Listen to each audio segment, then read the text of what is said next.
আমার চ্যানেলে আপনাদেরকে স্বাগত জানাই। আশা করি আপনারা ভালো আছেন। আজকে আমি বানাবো ক্রিসপি চিলি গার্লিক ফিশ। তো কীভাবে বানাতে হয় চলো দেখে নিই। আমরা এখানে বাসার ফিলে নিয়ে নিয়েছি। তোমরা চাইলে এখানে ভেটকি মাছের ফিলেও ইউজ করতে পারো। আমরা বাসার ফিলে নিয়েছি। তো বাসার ফিলেটাকে প্রথমে জলে ভিজিয়ে রেখে ভালো করে ধুয়ে নেব, তারপরে কাটিং করব। দেখতেই পাচ্ছ কাটিং হচ্ছে, এখানে কাটিং করে নিচ্ছি। ঠিক ধরে ধরে কাটিং করার পরে আমরা একটা বোলের মধ্যে এটা নিয়ে নিয়েছি। এখানে আমি একটা বোলের মধ্যে নিয়ে নেওয়ার পরে 3 চামচ কর্নফ্লাওয়ার ও 1 চামচ ময়দা, অল্প পরিমাণ লবণ, একটু 1 চামচ হলুদ ও 2 চামচ লঙ্কা,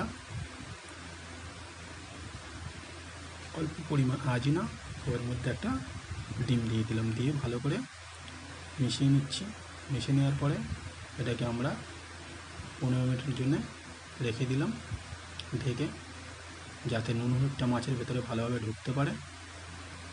তো কড়াইতে তেলটা গরম হতে দেবো, ততক্ষণে আমরা কেটে নিচ্ছি রসুন কুচি, ক্যাপসিকাম, পেঁয়াজ ও কাঁচা লঙ্কা।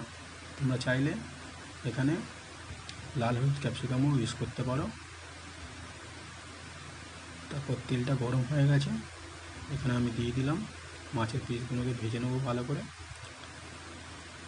তবে লক্ষ্য রাখবে গ্যাসের ফ্লেমটা লো ফ্লেমে ভাজার, কারণ হাই ফ্লেমে ভাজলে মাছটা পুড়ে যাওয়ার চান্স থাকে। তাই যতটা পারবে চেষ্টা করবে লো ফ্লেমে ভাজার। তারপরে মাছটা যখন হয়ে আসবে বুঝতেই পারবে, দেখবে মাছের কালারটা যখন গোল্ডেন কালার হবে, তারপরে তেল থেকে ছেঁকে তুলে নেবে। দেখতেই পাচ্ছ মাছটা আমাদের ভাজা হয়ে গেছে, কালারটা দেখতেই পাচ্ছ গোল্ডেন কালার হয়ে গেছে। মাছটাকে আমরা তুলে নিচ্ছি কড়া থেকে, তেল দিয়ে ছেঁকে তুলে একটা পাত্রের মধ্যে নিয়ে নিচ্ছি।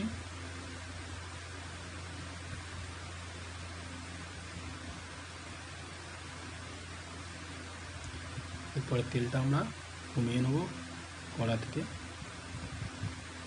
দেখতেই পাচ্ছ ভাজার পর ঠিক এমনই দেখতে হয়েছে, কালারটা দেখতেই পাচ্ছ।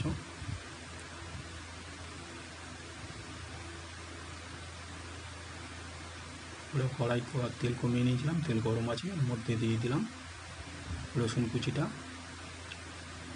রসুন কুচিটা দেওয়ার পরে আমরা কিছুক্ষণ নাড়তে থাকবো।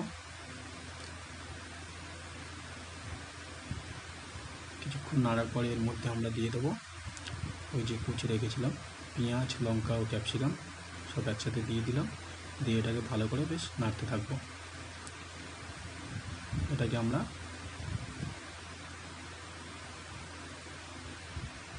4-5 মিনিট ধরে এটাকে ভালো করে এই তেলের মধ্যে নাড়তে থাকবো।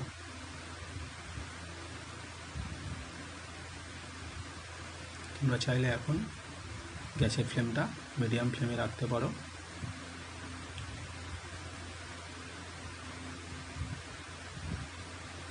আমরা এখানে নিয়ে নিয়েছি আজিনা, vinegar, dark soya sauce, red chilli sauce ও টমেটো কেচাপ।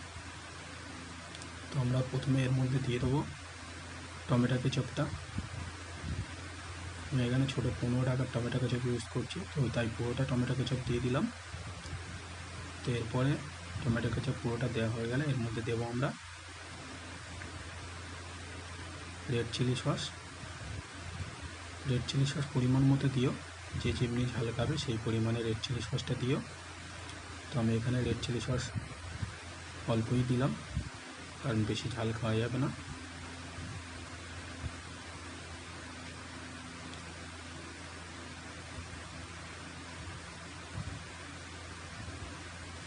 তারপরে দিয়ে দিলাম 2 চামচ ডার্ক সোয়া সস। 2 চামচ ডার্ক সোয়া সস দিয়ে দিলাম। এবার দিয়ে দেবো 2 চামচ ভিনেগার।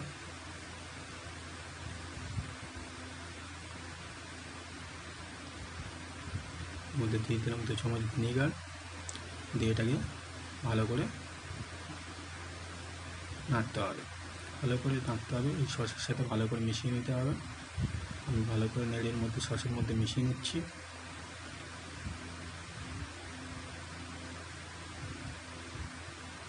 এটাকে ভালো করে মিশিয়ে নিতে হবে 4 থেকে 5 মিনিট। এটাকে ভালো করে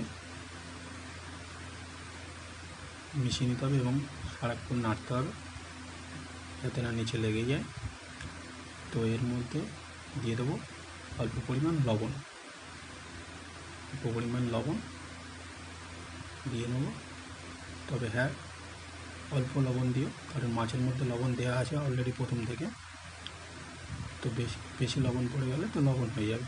আর অল্প একটু আজিনামোটো দিয়ে দিলাম। তোমরা চাইলে এখানে আজিনামোটোটাকে নাও দিতে পারো। ভালো করে নাড়তে হবে।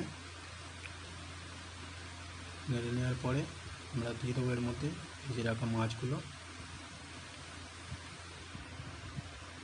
এবারে আমরা দিয়ে দিচ্ছি এর মধ্যে ভেজে রাখা মাছ, দিয়ে ভালো করে মিশিয়ে নিতে হবে যাতে মাছের গায়ে সব ভালোভাবে মিশে যায়। সসটা মাছের গায়ে যাতে ভালোভাবে মিশে যায়, সেই জন্য ভালো করে মিশিয়ে নিতে হবে। ভালো করে নেড়ে ছুঁড়ে ভালো করে মিশিয়ে নিতে হবে। মিশিয়ে নেওয়ার পরে আমরা এখানে দিয়ে দেবো পরিমাণ মতো জল।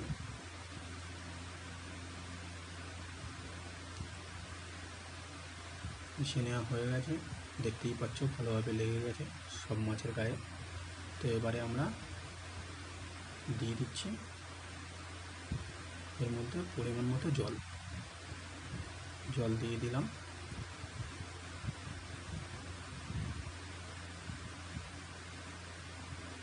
পরিমাণ মতো জল দেওয়ার পর এটাকে আমরা ভালো করে নাড়তে থাকবো এবং এর মধ্যে দিয়ে দিলাম অল্প 1 চামচ কর্নফ্লাওয়ার গুলে নেওয়া জল। তো বাটিতে অল্প একটু কর্নফ্লাওয়ার গুলে নেবে, 1 চামচ কর্নফ্লাওয়ার নিয়ে গুলে নিয়ে সেটাকে এর মধ্যে দিয়ে দেবে যাতে গ্রেভিটা একটু মোটা মতো হয়। দিয়ে এবারে নাড়তে থাকবে এটাকে 2 থেকে 3 মিনিট এটাকে ভালো করে নেড়ে ফুটতে দেবে। তারপরে হয়ে গেছে রেডি। এবারে গরম গরম তুলে সার্ভ করবে। বা চাইলে এটাকে রুটির সাথেও খেতে পারো, ফ্রাইড রাইসের সাথে খেতে পারো, তোমাদের ইচ্ছা। দেখতেই পাচ্ছ কেমন হয়েছে।